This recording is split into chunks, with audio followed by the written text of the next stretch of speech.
வணக்கம் தலைவா, அனைவருக்கும் இனிய வணக்கம். இன்றைக்கி நாம் இந்த ஒரு வீடியோவில் எதை பற்றி பார்க்க போகிறோம் அப்படின்னு பார்த்தீங்கன்னா, தமிழக அரசு போக்குவரத்து கழகத்தில் டிசிசி நியமனங்கள் முறையீடு மீண்டும் நடக்குமா? ஸோ டிஎன்எஸ்டிசி தற்சமயம் பார்த்தீங்கன்னா, டிஎன்எஸ்டிசியில் 28,000 காலி பணியிடங்கள் இருக்குது அப்படின்றது குறிப்பிட்டு சொல்கிறாங்க. ஸோ இது எல்லாமே எப்போது நிறைவேற்றப்படும்? 2026 இதற்கான நோட்டிஃபிகேஷன் வருமா? இதை பற்றி தான் இந்த வீடியோட பார்க்கலாம். அடுத்து பார்த்தீங்க அப்படின்னா, பெண்களுக்கு ஸோ டிஎன்எஸ்டிசியை பொறுத்த வரைக்கும் தமிழகம் முழுவதும் இருக்கிற அனைத்து ஏசி எக்ஸ்பிரஸ் இருக்கிற அனைத்து பேருந்துகளிலுமே பெண்களுக்கு இலவசம். மகளிர் வெற்றி பயணம் எப்போ தொடங்குறாங்க? ஸோ வெற்றி பயணத்துடைய முக்கியமான அறிவிப்பை பற்றி இந்த வீடியோவில் நம்ம பார்க்கலாம். டிஎன்எஸ்டிசியோடைய முக்கியமான அறிவிப்பு அப்படின்னு நம்ம பார்க்குறப்ப டிரைவர், கண்டக்டர்.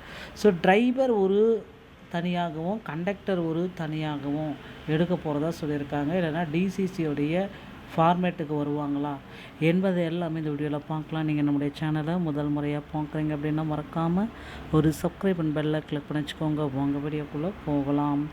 தமிழக அரசு போக்குவரத்து கழகங்களில் நாளுக்கு நாள் காலி பணியிடங்களுடைய எண்ணிக்கை அதிகரித்து கொண்டு தாங்க இருக்குது.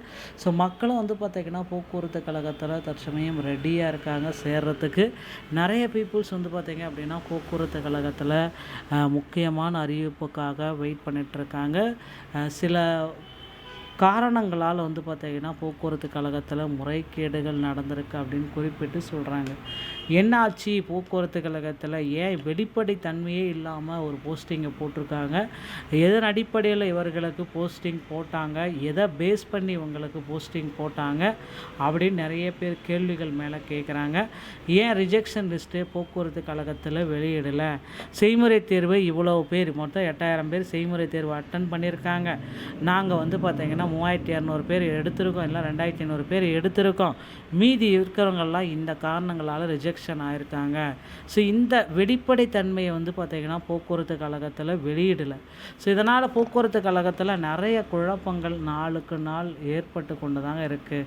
ஸோ மக்களும் பார்த்திங்கன்னா போக்குவரத்து கழகத்தில் சில முக்கியமான அறிவிப்புகள் வெளியாகும் அப்படின்ட்டு ஒவ்வொரு நாளுமே எதிர்பார்த்துட்டே இருக்காங்க. ஸோ நீங்கள் எதிர்பார்த்த மாதிரி போக்குவரத்து கழகத்தில் 2026 28,000 காலி பணியிடங்களை நம்ம டிவிகே அரசு பார்த்திங்கன்னா கொண்டு வர போகிறாங்க.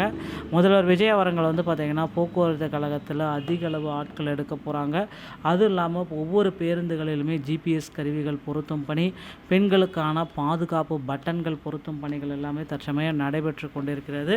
அனைத்து பேருந்துகளிலுமே பார்த்திங்கன்னா ஜிபிஎஸ் மற்றும் பெண்களுக்கு மற்றும் ஆட்டோக்களும் சரி, பொது பயன்பாட்டிற்கு எதெல்லாம் இருக்கோ, வாடகை வண்டிகளும் சரி, இது எல்லாத்துலேயுமே பார்த்திங்கன்னா எஸ்ஓஎஸ் பட்டனை பார்த்திங்கன்னா போட்டுட்ருக்காங்க. ஸோ ரொம்ப சேஃப்டிக்காக பெண்களுக்கு இது நடைமுறையில் இன்னும் ஒரு மாதத்தில் கொண்டு வந்துடுவாங்க. பொறுத்து நம்ம பார்க்கலாம்.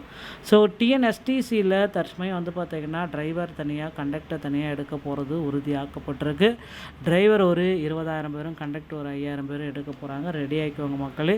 இப்போ நீங்கள் ஜாயின் பண்ணோம் அப்படின்னா அருகாமையில் இருக்கிற ஆர்டிஓ அலுவலகத்தன்னைக்கு டிரைவிங் லைசன்ஸ் மற்றும் கண்டக்டர் லைசன்ஸை வாங்கணும். டிரைவிங் லைசன்ஸ் வாங்குவது எளிது. கண்டக்ட் லைசன்ஸ் வாங்கணும் அப்படின்னா தமிழ்நாடு திறன் மேம்பாட்டு கழகத்தின் மூலமாக கண்டக்ட் லைசன்ஸை பெற்று நீங்கள் ஃபஸ்ட் எய்ட் சான்றிதழை பெற்று அதன் பிறகு கண்டக்ட் லைசன்ஸை பெற்றுக்கொள்ளலாம். எந்த ஒரு வீடியோ பதிவு இதை பற்றி தான் விளக்குகிறது. வீடியோ உங்களுக்கு பிடிச்சிருந்தால் நீங்கள் நம்முடைய சேனலோட இணைந்திருங்கள். மீண்டும் ஒரு நல்ல தகவலோடு நான் உங்களை சந்திக்கிறேன். நன்றி, வணக்கம், தேங்க்யூ.